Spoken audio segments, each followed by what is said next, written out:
it's ostensibly to help in the Senate runoff. Just interesting to note, some of his supporters are talking about, writing Trump on the ballot paper in protest. This might be the only way the Dems could win both of the Senate positions, so it would be real sabotage. Is it important for the GOP that Donald Trump, really spreads the message here? This isn't the way to go about it?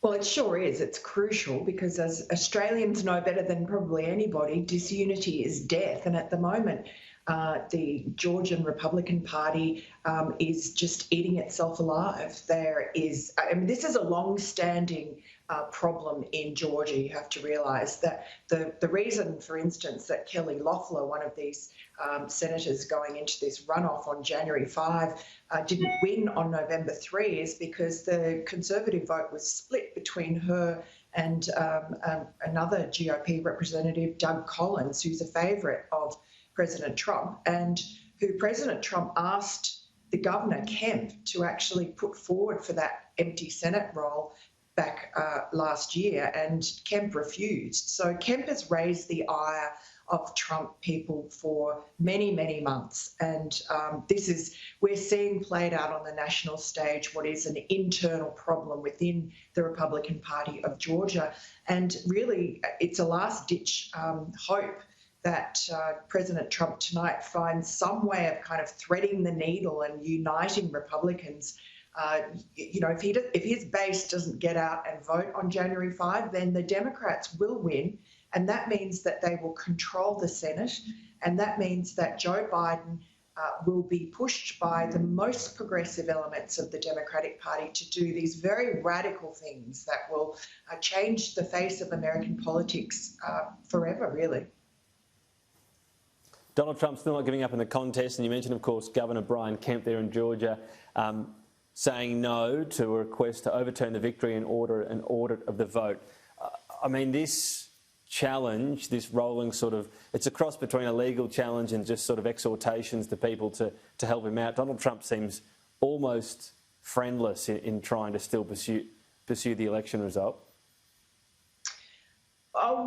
Look, I'm not sure. There's, an enormous number of Trump voters, Republican voters, 75% of them believe that the election was stolen. And you're also including in that number 30% of Democrat voters. Almost half the country thinks there was something fishy about Joe Biden's win.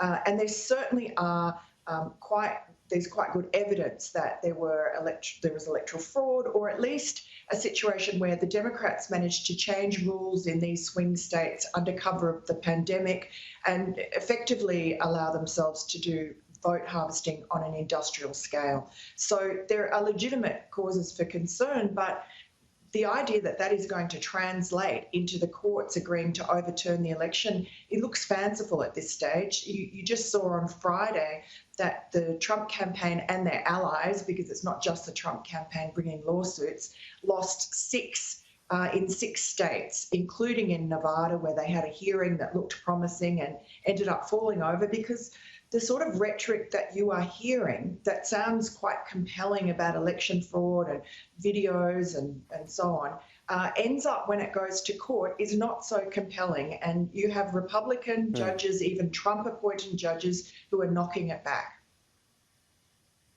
Yeah, well, that's been the issue, hasn't it? That once the case has been required to be put in court, it's, failed the threshold, as you alluded to there. Let's just focus on Joe Biden as well. 100 days of mask wearing is what he would try to bring in as of January after his inauguration. We'll see how that goes. Just the most fascinating part about all of this is how quickly things could well change with a vaccine coming online. Joe Biden won't have done anything, but the COVID situation in all likelihood will massively improve in the US next year. Yes, and of course, then Joe Biden can turn around and say, oh, it's all him because he did this ridiculous 100-day mask mandate. I don't know who he's going to expect to enforce this mask mandate, especially considering we've had months of the police being disempowered with this defund the police campaign by progressive Democrats and BLM. So it's not going to happen. In the places like New York where I live, that were hit hard by COVID, people wear masks voluntarily. I mean, we're supposed to wear masks. The governor told us to wear masks, but you don't have police running around arresting people for not wearing them. People wear them because people are just taking their own health into their own hands, and you can't go to restaurants and so on unless you're wearing a mask. So in parts of the country where that's been deemed necessary, people are complying, but I'm not sure you're going to have much luck out in North Dakota and places where they're wide open spaces and there's really no need to wear a mask, especially if you're walking around outside.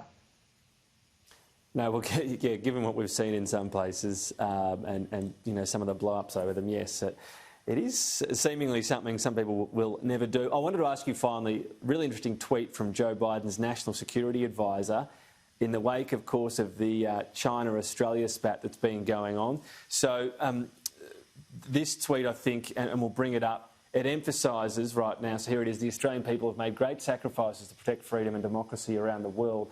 As we have for a century, America will stand shoulder to shoulder with our ally Australia and rally fellow democracies to advance our shared security, prosperity and values. Now, rallying fellow democracies will be the thing that Australia might take heart of, because out of the first bit, sacrifices, that's what's seemingly happening at the moment for Australia.